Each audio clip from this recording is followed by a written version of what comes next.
Yay, more Gradius! This time we've got Gradius the Interstellar Assault, otherwise known as Nemesis 2, the return of the hero in European countries. So, all default settings, as is usual. And let's get this turkey on the road.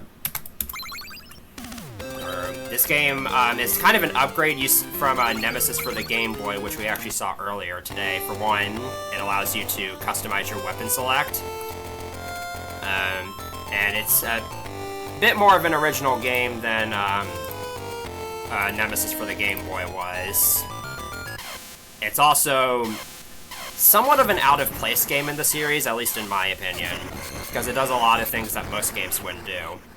So in stage 1, we right out the gate start with this chase sequence, where we're being chased by whatever this is. And there's flying rocks here that can actually kill you.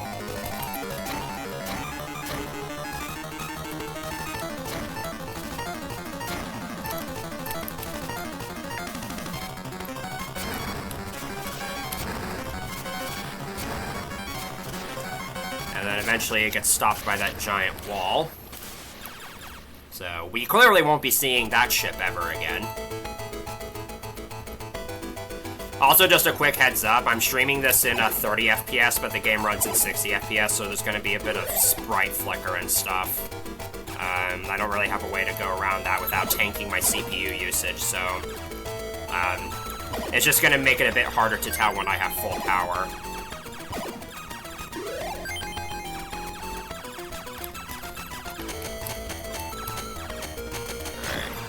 That first dragon is really hard to destroy because you don't really get any sort of power-ups to do so, but it gives you a power capsule if you can do it.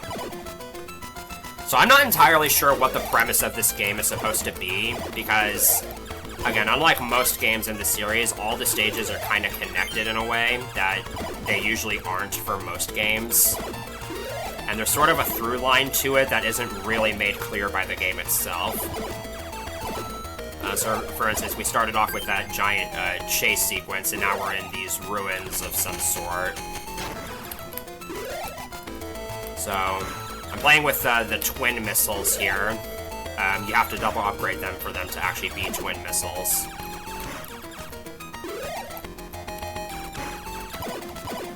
Overall, this game functionally is somewhat similar to Nemesis on the Game Boy. For one thing, you can only have 2 options, and the shield is a bit more simplistic, but it takes fewer hits, so it's not super overpowered.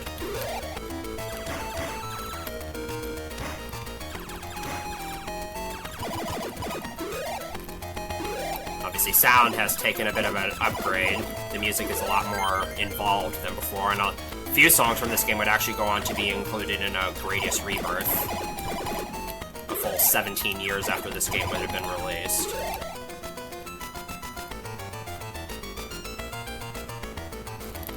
And yeah, this game is in black and white. I'm playing this just using BGB with the standard Game Boy settings. Okay, so there's going to be a few points in the game where just some giant craft shows up and you have to destroy it. They're usually not that bad.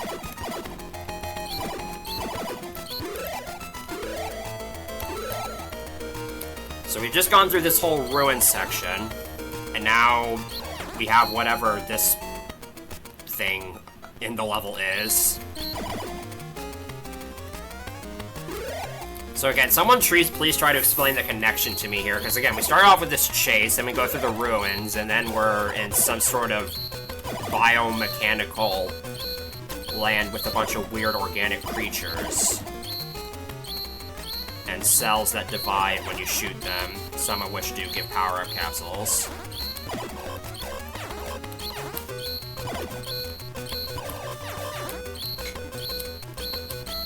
Like, I understand there doesn't really need to be any significance behind all this, it's just weird. I don't understand it. Also, I don't really have a route for this part of the stage, so I'm just gonna kind of bubble about.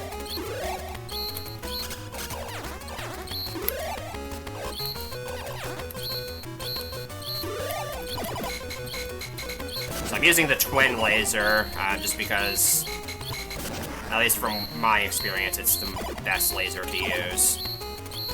It does pretty good damage, and with auto fire, it can put out a nice span in a short time, which is really the important factors to determine whether or not a laser is good.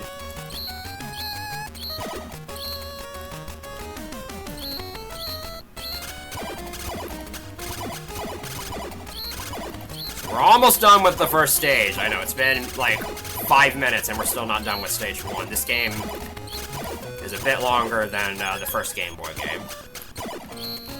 Now we're finally coming up on the boss. The infected statue. This boss is way too hard to be the first boss in this game. Because you have to weave through these bullets that are shot out at different times and different trajectories. And then you actually get to attack the head. This phase is a little bit easier. Sometimes it does ram you, and the bullets it fires both suffer from sprite flicker and can bounce off the left side of the screen.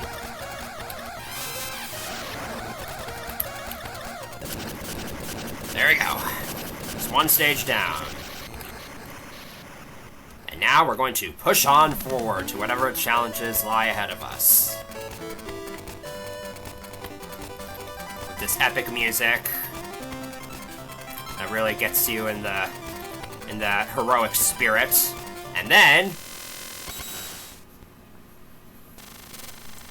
oh no, we're being captured. That took a sudden turn. Hey look, it's that giant ship from the very start of the game. So we've now been captured and are being held prisoner, and the entire point of this next stage is to escape from this ship. And yeah, I'm now back to no power-ups, so I have to spend this entire stage getting powered up.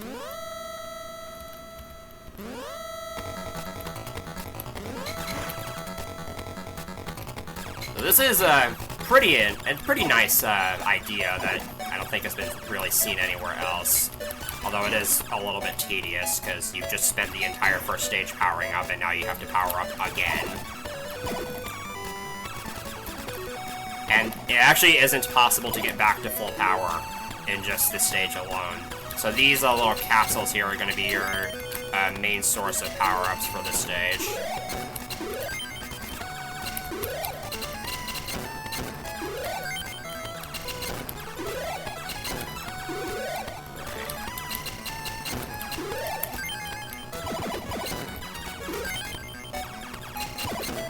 So there's a very specific level of power I want to be at by the time I reach the end of the stage.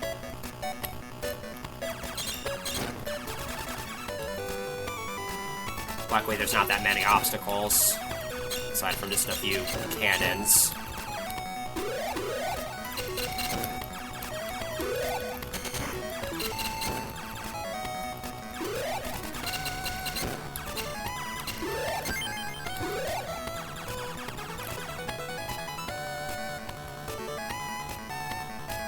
I'm pretty sure those flame jets can actually hurt you, so you want to stay away from them.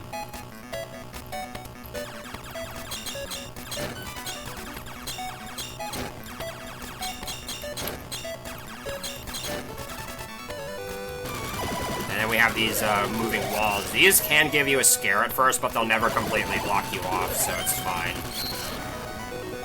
Alright, I want to be at 3 speed-ups here.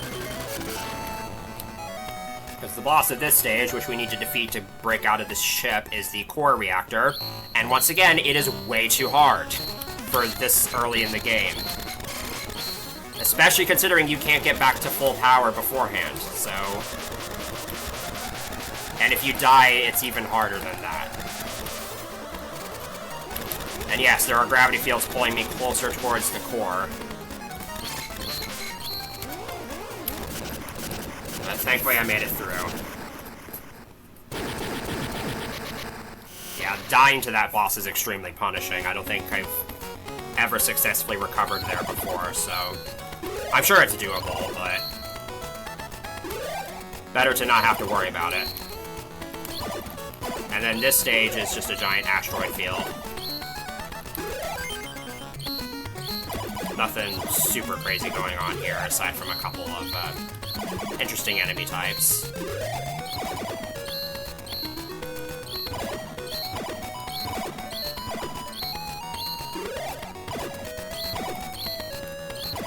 Music does slap hard, though.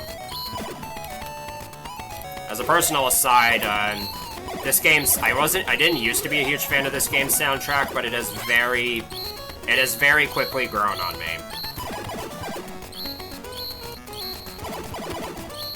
I would highly recommend giving it a listen.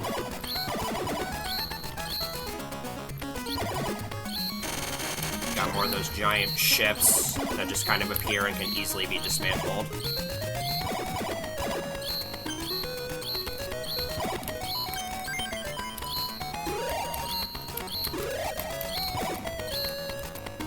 And now we have some ships that try to charge into the asteroids and use them as cover, which you can actually still destroy them with your weapons.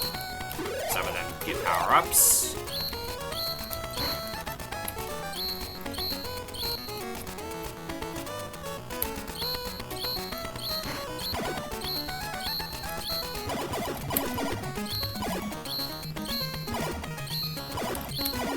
We're almost at the end of this stage.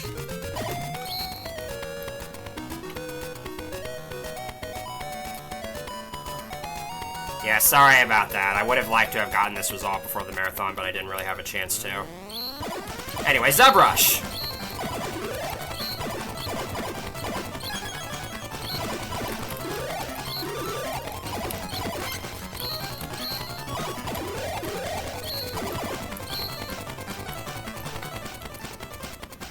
So we got that Zubrush into another really difficult boss, Crater Core. Mainly just because the hit detection on this thing is terrible.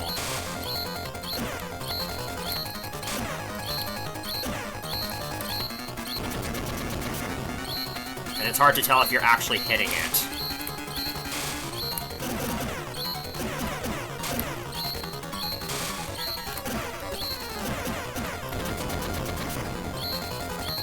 The lasers have rather big hitboxes, so it's not a good idea to try to, like, squeeze through them.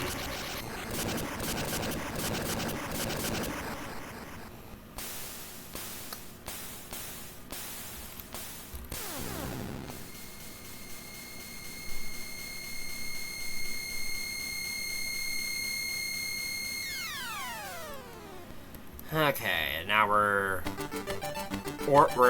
flying into the surface of a planet which... So I've said before that I don't understand this game as much as I do some of the other games in the series. I do not understand what this stage is supposed to be at all. Like, the soundtrack refers to this BGM as Odd Planet, but that really doesn't tell you a whole lot.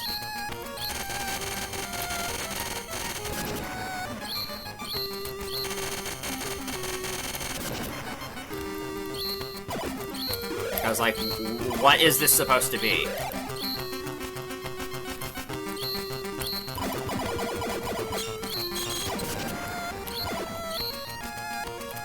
It does have some new-ish enemy types, but other than that, I got nothing for this level, really.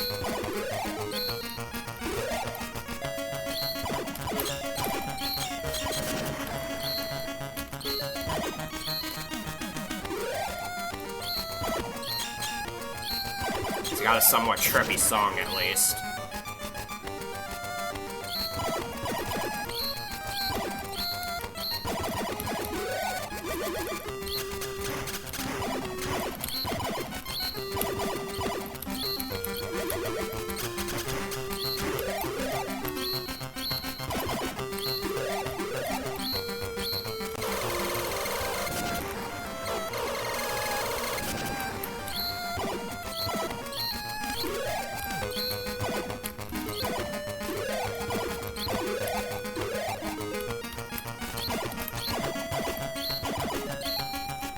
A couple of walker crafts coming up. One, there's another one that's exactly like it.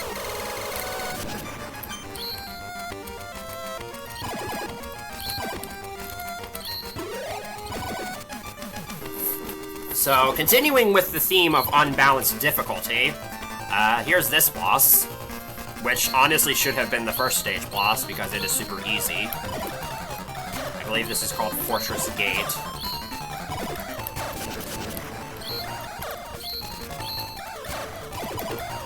As you can see, the attacks are super easy to dodge, especially if you have full power. And you can also farm from it for infinity because it never times out, and the Duckers just keeps respawning.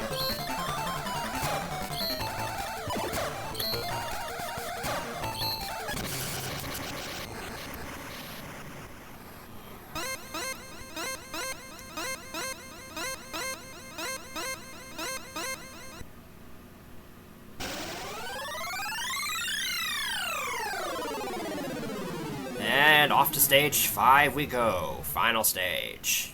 And it's another kind of long one.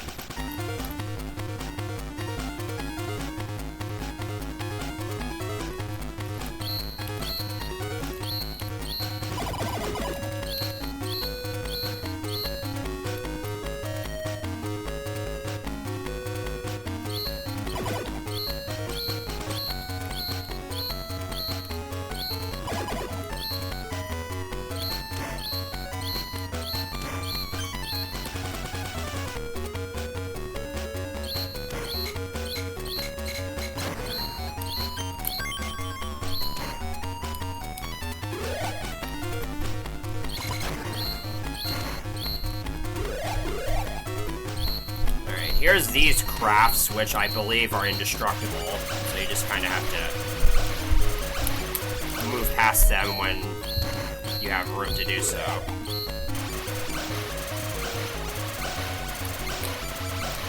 There we go. I don't think you can destroy those. I've never been able to.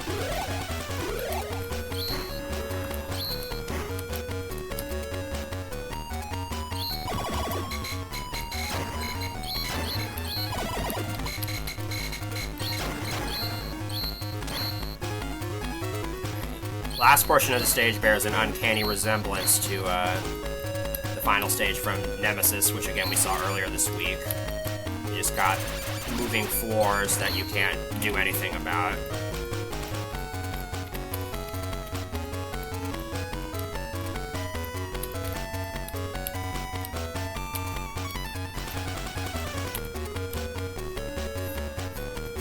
Yeah, shooting them has no effect on them and you can't destroy them, you just kind of have to dodge them.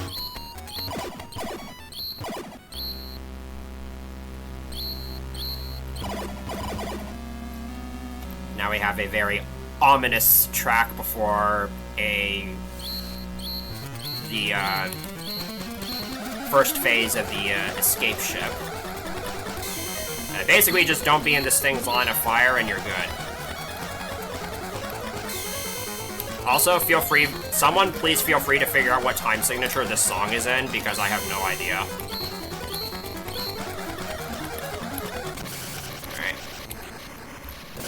So that's just part 1 of the final boss.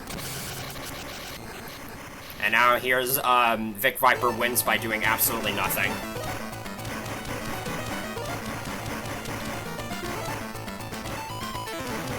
I'm literally not touching the controls at all.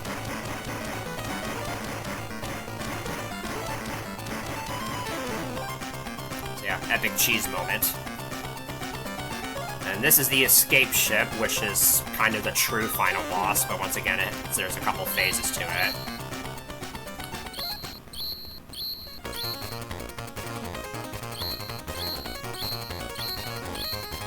You gotta be careful during this first phase, because it's super easy to get cornered by stuff, and sprite flicker is again bad. Alright. That's part 1, and now it's time for the actual final boss, which is, unfortunately, kinda lame, because it does attack you, but this is all it does. It doesn't even, like, move or anything.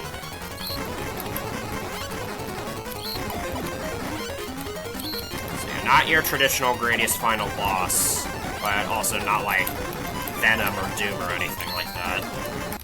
And that's it, that's the game. It's up 20, I actually wasn't expecting that.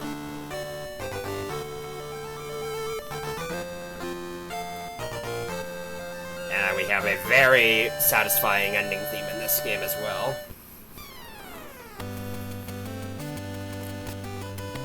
Yeah, the difficulty balance in this game is just weird. It's harder than Nemesis for the Game Boy, that's for sure, but it's still a relatively easy game.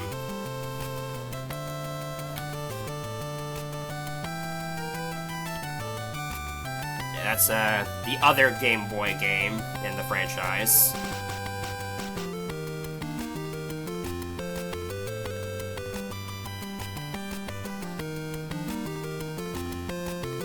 It was a no-death run, so I'm pretty happy that that went as smoothly as it did.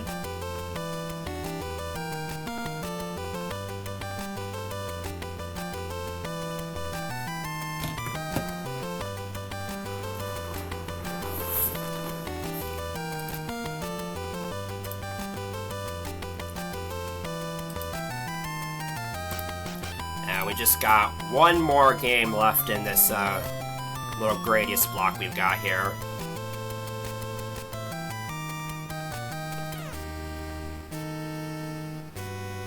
But I would consider it the hardest of the three, so hopefully it goes well. Also, this game actually lets you change your weapon configuration between loops, as you can see. But that's it. I'll throw it back on over to you guys as I switch over to the third and final game of my block.